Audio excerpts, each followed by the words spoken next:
ఒక్కసారన్న విజయనగరం రామనారాయణానికి శ్రీరామనవమి రోజు సాయంత్రం వెళ్ళి చూడండి. Worth experience. అక్కడ మనం నేర్చుకోవాల్సింది ఏంటంటే, ఒక మంచి ఎక్స్పీరియన్స్ కావాలంటే ఓపిక ఉండాలి.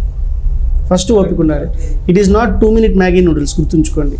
ఓపికగా అక్కడ కూర్చున్నారంటే వాళ్ళు చేసే ప్రక్రియ బోర్ కొట్టకుండా అందరినీ ఆకట్టుకునేసి అలా చేయడం అన్నది it's a unique thing. So మనందరం వెళ్ళి ఇలాంటిది ఎక్కడెక్కడ జరిగినా దాన్ని మనం ఎంకరేజ్ చేయగలగాలి. ఇప్పుడు ఈరోజు వారి దగ్గరికి మనం వెళ్ళగలిగాం కాబట్టి కదా ఇలా తెలిసింది మనకి. అంతే తప్ప మన పిల్లల్ని ఇలాంటి చోటికి తీసుకెళ్ళకపోతే మన పిల్లలకి ఇలాంటిది ఒకటి ఉందని చెప్పగలుగుతామా? సో ఎస్పెషల్లీ పిల్లలకు చూపించాలి ఇలాంటి వాటిని. పిల్లలకు ఒక సినిమా రిలీజ్ అయిందంటే ఫస్ట్ డే ఫస్ట్ షో ఎంత ఇంట్రెస్ట్గా అయితే నేను సినిమా చూపించద్దని అట్లా చూపించండి, వాళ్ళ సరదాలు వాళ్ళవి.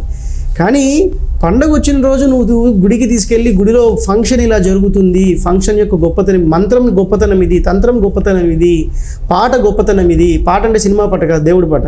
పాట గొప్పతనం, సంగీతం గొప్పతనం ఇది, ప్రవచనం గొప్పతనం ఇది, దీనివల్ల ఇంత ప్రభావితం అవ్వచ్చు. పూర్వం ఏముండేవండి? ప్రవచనాలే కదా. ప్రవచనాలతో ఎంతమంది ప్రభావితం అయ్యారు? ఈ ఇన్స్పిరేషన్ చిన్నప్పుడు నింపకపోతే పిల్లలకి పెద్ద అయిన తర్వాత వాడికి ఎలాగ ఉండదు. సో ఈ క్షేత్రంలో జరిగిన కళ్యాణం నాకైతే అనిపించింది ఏంటంటే, నా పిల్లలు డెఫినెట్గా శ్రీరామనవమి రోజు సాయంత్రం రామనారాయణంలోనే ఉండాలి. నేను అదే అనుకుంటున్నాను.